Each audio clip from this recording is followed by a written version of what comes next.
नमस्कार, मैं अखिलेश श्रीवास्तव। आप देख रहे हैं तेजस भारत। आजादी के 75 वर्ष के उपलक्ष्य में 12 मार्च 2021 को साबरमती के तट से प्रधानमंत्री के राष्ट्र प्रेम संबोधन से प्रारंभ हुए महोत्सव का मेरी माटी मेरा देश अमृत कलश यात्रा के प्रथम चरण के साथ 30 अक्टूबर 2023 को नई दिल्ली में कर्तव्य पथ पर समापन किया जाना प्रस्तावित है।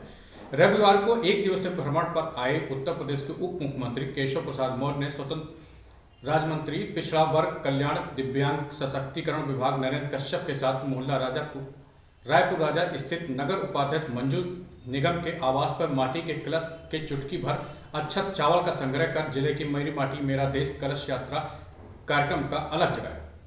उप मुख्यमंत्री ने रायपुर राजा निवासी केबी सिंह एडवोकेट, योगेश कालिया एडवोकेट, प्रभात मिश्रा, डॉक्टर रेखा, एमडी निगम, ओपी मिश्रा एडवोकेट, आकाश सिंह, सचिन श्रीवास्तव, अमित पाठक एवं बड़ी संख्या में मोहल्ला वासियों ने कलश में अपने हिस्से का चुटकी भर अक्षत यानी चावल डालकर मेरी माटी मेरा देश अमृत कलश यात्रा को सफल बनाने का संकल्प लिया। इससे पूर्व मंजू निगम ने आवास पहुंचे मंत्री, भाजपा जिलाध्यक्ष श्यामकरण टेकड़ीवाल व अन्य अतिथियों को तिलक लगाकर स्वागत किया। उप मुख्यमंत्री श्री मौर्य ने कहा कि आज़ादी का अमृत महोत्सव भारत की आज़ादी के 75 साल पूर्ण होने के उपलक्ष्य में आयोजित एक पुनीत माटी वंदनोत्सव है, जिसमें हम सभी के लिए अपनी विराट सांस्कृतिक विरासत से प्रगाढ़ रूप से रूबरू होने, उसकी भव्यता पर गर्व करने और ऐसे गर्जनित रस में डूबकर उत्सव में आनंद लेने का स्वर्णिम अवसर है। उन्होंने कहा कि हम सभी लोगों को संकल्पित होकर और जन सहभागिता के साथ इस महोत्सव को मनाना हमारा परम सौभाग्य होगा और ऐसे सौभाग्य में उत्सवी रस की जन जन तक पहुँच का सुनिश्चयन ही सरकार का परम ध्येय है। श्री मौर्य ने जनपदवासियों से अपील की कि मेरी माटी मेरा देश अमृत कलश यात्रा में सक्रिय सहभागिता कर कार्यक्रम को ऐतिहासिक रूप से सफल बनाए।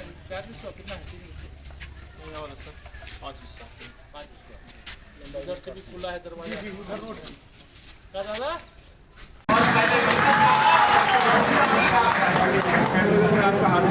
की बैठक में हमारे जिलाध्यक्ष श्री श्याम टेकड़ीवाल जी आप सब जानते हैं, उनकी अध्यक्षता में ये बैठक हो रही है। इस कार्यालय मेरा पहली बार आना भी हुआ, अपना नया कार्यालय बनने के बाद।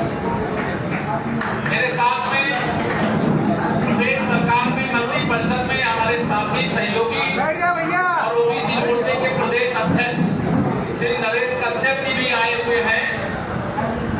आप सबको परिचय हो जाए, सारी जाकर के स्वागत करिए आप लोग। हमारे लोकसभा के लोकप्रिय सांसद हमारे आदरणीय जयवंत गौड़ जी, हमारे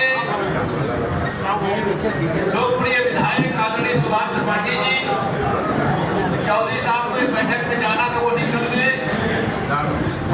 हमारे पूर्व मंत्री और यहाँ जनपद के प्रदेश के वरिष्ठ नेता आदरणीय डॉक्टर बिहारी वर्मा जी, हमारे पूर्व मंत्री आदरणीय महेंद्र सिंह जी, हमारे निवर्तमान जिला अध्यक्ष गुलाब चंद शुक्ला जी संचालन कर रहे राघवेंद्र प्रताप जी, यहाँ पर हमारे सभी मंडल अध्यक्ष, सभी जिले के पदाधिकारी, सभी मोर्चों के अध्यक्ष और पदाधिकारी, जितनी भी हमारी बात हो सकती यहाँ पर आई हो बात हो सकती, हम सब कार्यकर्ता यहाँ पर, मैं सब जगह कहता हूँ, आपके बीच में भी कह रहा हूँ, मैं भारतीय जनता पार्टी का कार्यकर्ता हूँ। तो कार्यकर्ता पहले उनको दूसरी बात,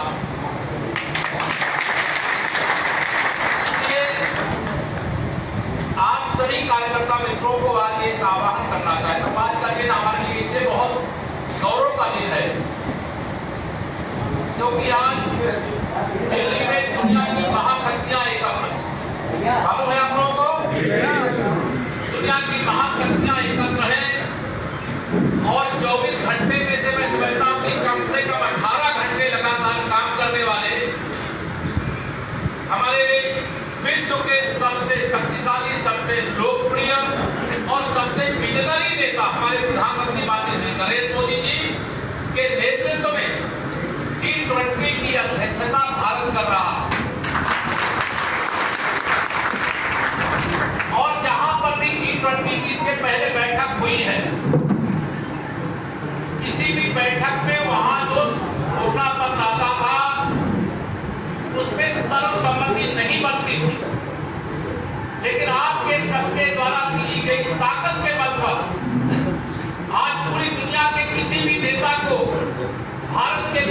भी माननीय नरेंद्र मोदी जी कहते हैं या सही है, वो सही कहते भी है, लेकिन दुनिया पहले सही को गलत और गलत को सही कहती है, और भारत की बात को गलत और दूसरे की बात को सही कहती थी।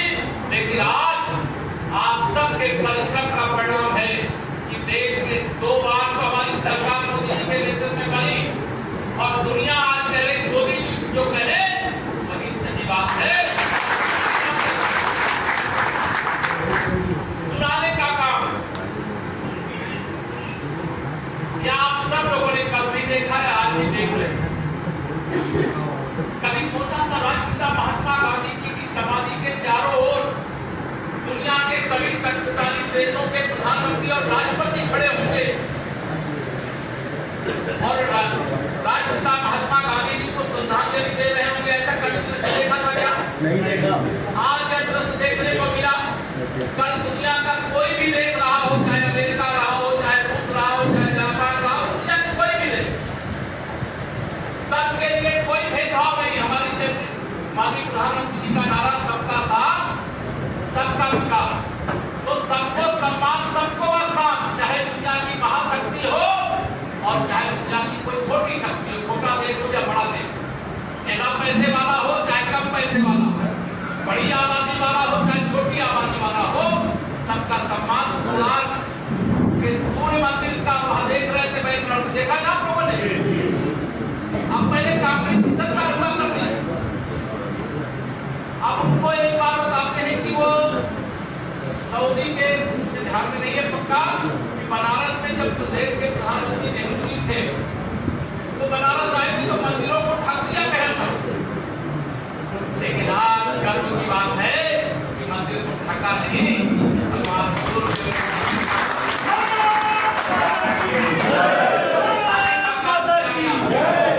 नालंदा विश्वविद्यालय जिसे मुगल आक्रमणकारियों जला करके खाक करने का काम किया था, उस नालंदा विश्वविद्यालय का मैं एक राम कलाम साहब को डिनर के समय देखे कि नहीं देखे?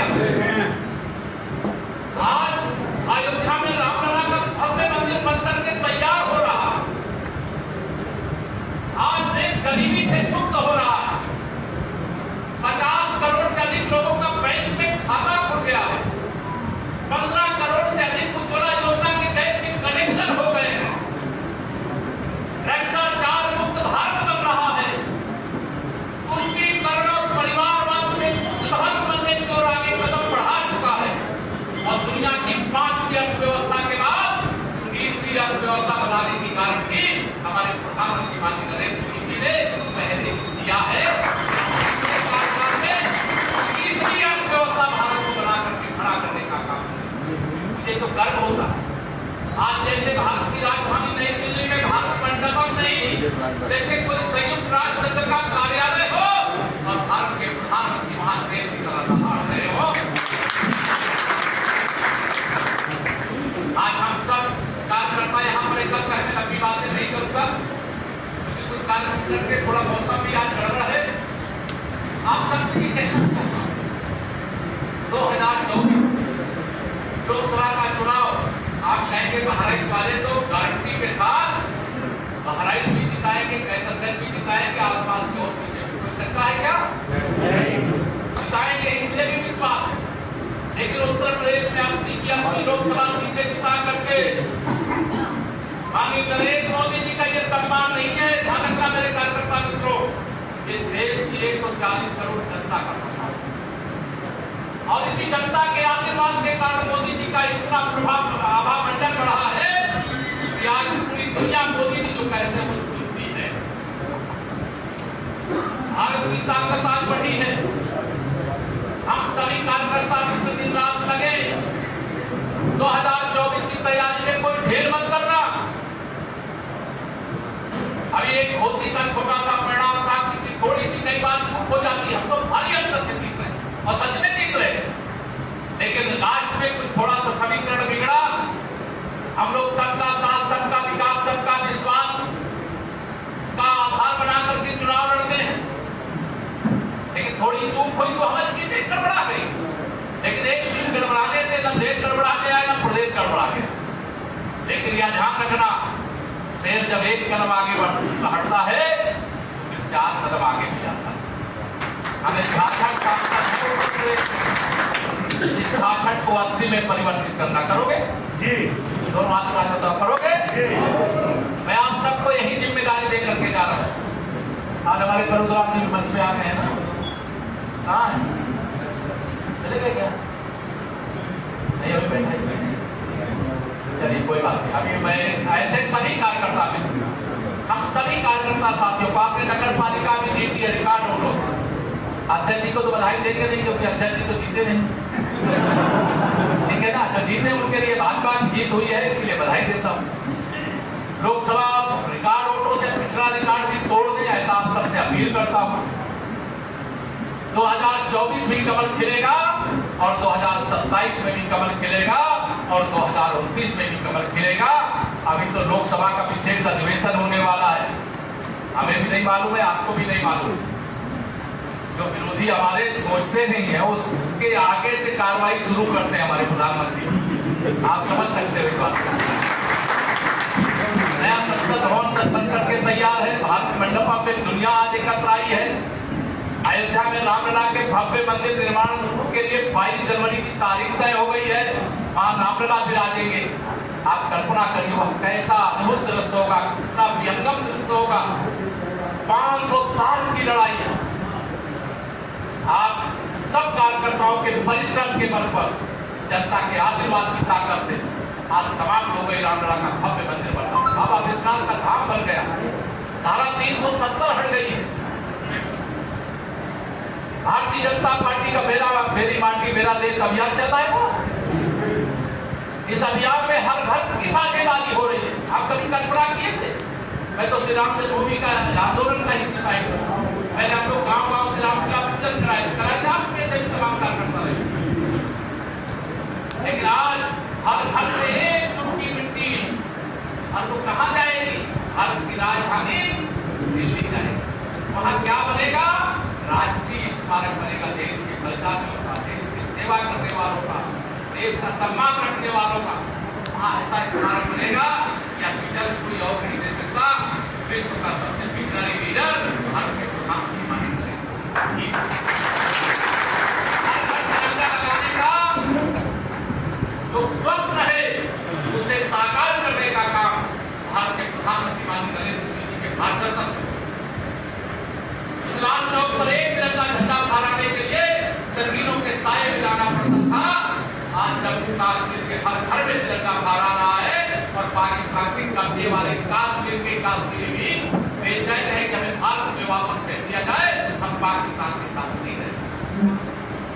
आज भारत हर क्षेत्र में आगे बढ़ रहा है।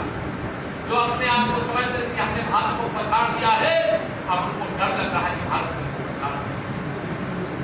आप सबको आह्वान करता हूं, हमारी सरकार गरीब कल्याण के लिए समर्पित है, किसानों के उत्थान के लिए समर्पित है।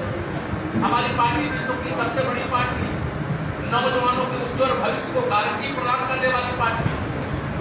जैसे जैसे संकट हो रहे हैं, भारत अमेरिका से रेल मार्ग से जुड़ जाएगा। अगर सड़क मार्ग से रास्ता नहीं मिलेगा तो समुद्र के अंदर से ट्रेन चल करके जाएगी। ऐसा मैं कल देख रहा था, मैंने देखा है। लेकिन ऐसा कुछ नहीं आज संभव है। अगर चंद्रमा पर चंद्रयान जा सकता है, भगवान सूर्यदेव की परिक्रमा के लिए आदित्य L1 प्रस्थान कर सकता है। भारत को कहां पीछे रह सकता है? क्या कहीं पीछे? आज हम हर क्षेत्र में आगे बढ़ रहे हैं। उत्तर प्रदेश आगे बढ़ रहा है, देश आगे बढ़ रहा है। हमें पूरी दुनिया में भारत को नंबर 1 बनाना है, पूरे देश को उत्तर प्रदेश को नंबर 1 बनाना है। इसके बाद भी मैं आप सब कार्यकर्ताओं को यही कहूंगा, मेरा कार्यकर्ता मुझे प्राणों से प्रिय। आप में से कोई कार्यकर्ता कभी भी ये ध्यान रखना, अभी 2024 के चुनाव आते आते बहुत सारे विरोधी आके कहेंगे अरे भाजपा की तो हवा खराब है, कहते ना कुछ विरोधी, लेकिन उनको मालूम नहीं उनकी हवा कितनी खराब। लेकिन आप सब अपनी ताकत को याद करो दोस्तों। 2014 में यूपी में किसकी सरकार थी? सपा की सरकार थी। आपने 73 सांसद जिताए, याद है कि याद है? 2017 में किसकी सरकार थी? सपा की सरकार थी। आपने 325 विधायक जिताने का रिकॉर्ड कायम किया। आपको अपनी शक्ति छोड़ना मत। अब देश को 100 साल आगे ले जाने का चुनाव। लोकसभा का चुनाव ये 5 साल की सरकार के लिए नहीं है, देश को 100 साल आगे लेकर के बढ़ने का चुनाव है। ताकत से लगे, बाकी सब कुछ चाहिए, याद रखिए।